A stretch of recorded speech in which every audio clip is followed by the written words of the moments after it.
जब ब्रह्मा जी का सृजन हुआ विष्णु जी के नाभि से उनका सर गुस्से से काट दिया गया, तो उसका नाम, उस नाग का नाम शेष नाग ही क्यों है? ब्रह्मा जी के एक सिर को काटने की जरूरत पड़ गई और 5 सर थे ब्रह्मा जी के, उसको सिर्फ वेदों से नहीं जोड़ा गया, जैसे खंबे जैसी। और जब देखा गया तो नीचे कहाँ तक जा रही है नहीं पता और ऊपर कहाँ तक जा रही है नहीं पता। आत्मा जो है उसको विष्णु माना गया है, जो कभी खत्म नहीं होती, और शरीर जो है वो ब्रह्मा का दिया हुआ है, तो वो खत्म हो जाता है। 5 तत्वों से बना हुआ है। तो और माँ के जो 5 सर हैं वो इन 5 के भी वो हैं, और दोनों में युद्ध हुआ। तो ये निर्णय हुआ कि जो इसका और छोर ढूंढ लेगा वो ज्यादा शक्तिशाली है। और ढूंढते ढूंढते ढूंढते ढूंढते दोनों को कुछ नहीं मिला। भाई देती कि हाँ ठीक है, मैंने देखा है, इन्होंने ढूंढ लिया। एक अवतार निकला भैरव, और वो भी स्वयं शिव ने काटा, स्वयं महादेव ने वो सिर काटा। ब्रह्मा जी को ये था कि तुम्हारी पूजा नहीं की जाएगी। आपने बोला था ब्रह्मा जी ने पहला शब्द ओम कहा था, और वो आज तक ब्रह्मांड में गूंज रहा है। करेक्ट है ना, साइंटिफिक रिसर्च हुई, सब चीज़ है।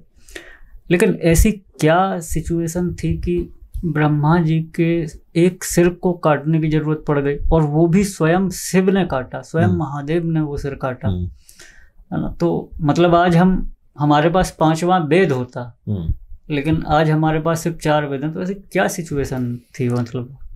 पहली बात तो कि इनके जो 5 सर थे ब्रह्मा जी के, उसको सिर्फ वेदों से नहीं जोड़ा गया, उसको और चीजों से भी जोड़ा गया है, उसको 5 तत्वों से भी जोड़ा गया है ना। यही जो अभी हम भगवान के नाम पे जो चीजें बोल रहे थे, भूमि, गगन, वायु, अग्नि और नीर, तो ये 5 सर उसके भी मेटाफोरिक वो थे कि एक एक एलिमेंट को ये कंट्रोल करते थे, क्योंकि यही सारी चीजें मिलके ब्रह्मांड भी बनी, यही सारी चीजें मिलके प्रकृति, सृष्टि, पृथ्वी, जो भी नाम आप दे लें, जो है सब कुछ इससे ही, इन 5 तत्वों से बना हुआ है। तो और ये सब चीजों को क्रिएट करने का श्रेय किसको दिया गया है? ब्रह्मा को। तो ब्रह्मा के जो 5 सर हैं वो इन 5 के भी वो हैं। और एक दूसरे तरीके से ये भी बोला गया है कि 4 तो वेद वाले हैं, और जो 5वां सर था जिसको काट दिया गया वो, उसको ईश बोला गया था, ईश सर। तो दूसरा ये, मतलब एक बात तो मैंने बता दिया 5 एलिमेंट्स वाला, दूसरी जो मान्यता है वो मान्यता ये है कि चारों directions, east, west, north, south में एक एक सर, और 5वां सर ऊपर की तरफ, आकाश की तरफ। ठीक है, तो जो सर काटा गया था वो आकाश की तरफ वाला काटा। तो हुआ ये था, जो लिखा है पुराणों में, जो मान्यताएं हैं, कि जब ब्रह्मा जी का सृजन हुआ विष्णु जी के नाभि से, और नाभि से वो कमल खिला और कमल पे वो हुए, तो उनको लगा कि कमल जो है वो उनकी माँ है। हाँ। और वो है सब कुछ। तो उतर के विष्णु जी को ही कुछ आदेश दे दिए थे उतरते साथ, ऐसा। तो विष्णु जी ने उनको मतलब उनको गुरूर हो गया था कि मैं हूँ सबसे शक्तिशाली, और मैं ही हूँ क्रिएटर। तो जो भी चीज क्रिएट हुआ है सब मैंने किया, मतलब तुमको भी मैंने क्रिएट किया, विष्णु को। तो विष्णु जी ने उनको बोला कि ये इतना अहंकार अच्छी चीज नहीं है, आप ऐसे मत बात कीजिएगा। और दोनों में युद्ध हुआ, पहले मुंह जबानी हुआ और उसके बाद दूसरे तरीके से भी हुआ, ऐसा बोला लिखा गया है। और जब ये सब चल रहा था तो अचानक से रोशनी की एक लकीर बनी, एक पिलर जैसी, एक खंबे जैसी।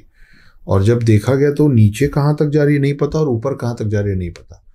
तो ये निर्णय हुआ कि जो इसका और छोर ढूंढ लेगा वो ज्यादा शक्तिशाली है। तो ब्रह्मा जी हंस बन के ऊपर की तरफ उड़े कि मैं ऊपर का छोर ढूंढ लूंगा, और विष्णु जी वराह अवतार लेके, जो उनका बोर फेस वाला, जंगली सुअर वाला फेस है, वो लेके मतलब खोदना शुरू किया। जमीन खोदना नहीं, वो ब्रह्मांड में थे। वो नीचे की तरफ जाना शुरू किए कि मैं नीचे का छोर ढूंढूंगा। और ढूंढते ढूंढते ढूंढते ढूंढते दोनों को कुछ नहीं मिला। लेकिन ब्रह्मा जी को लगा कि ये जो बात हम दोनों में हुई कि श्रेष्ठ कौन है, ये तो मेरे को किसी भी कीमत पे जीतना ही है। तो ऊपर इनकी मुलाकात हुई केतकी से, फूल, एक फूल। और वो केतकी को कन्विंस कर लिए कि ऐसा ऐसा, ये जो आजकल भी पॉलिटिक्स में होता है ना कि मैं तुमको ये दूंगा, तुम मेरे को ये दे देना, मैं ये बोलूंगा, तुम मेरा साथ दे देना, गठबंधन ये वो। तो केतकी मान गई, बोले ठीक है। वापस वो लोग जहाँ से शुरू किए थे दोनों वहीं पहुंचे, दोनों को और छोर मिला नहीं उसका। तो विष्णु जी आके साफ साफ कह दी कि मैं हार मानता हूँ क्योंकि मेरे को छोर नहीं मिला इसलिए हार मानता। और ब्रह्मा वहाँ झूठ बोल गए।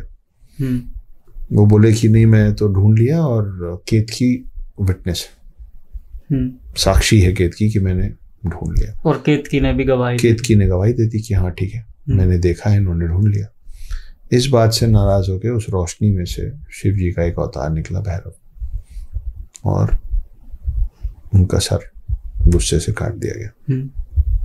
कि उनको मतलब उनका उस एक सर में ईगो आ गया था। वो सर था जो ये झूठ बोल रहा था, उस सर के मुंह से झूठ निकल रहा था। और साथ में श्राप दिया गया कि तुम कुछ भी चीज बनाओगे ना वो सब नश्वर होगा, वो सब खत्म हो जाएगा, सब खत्म।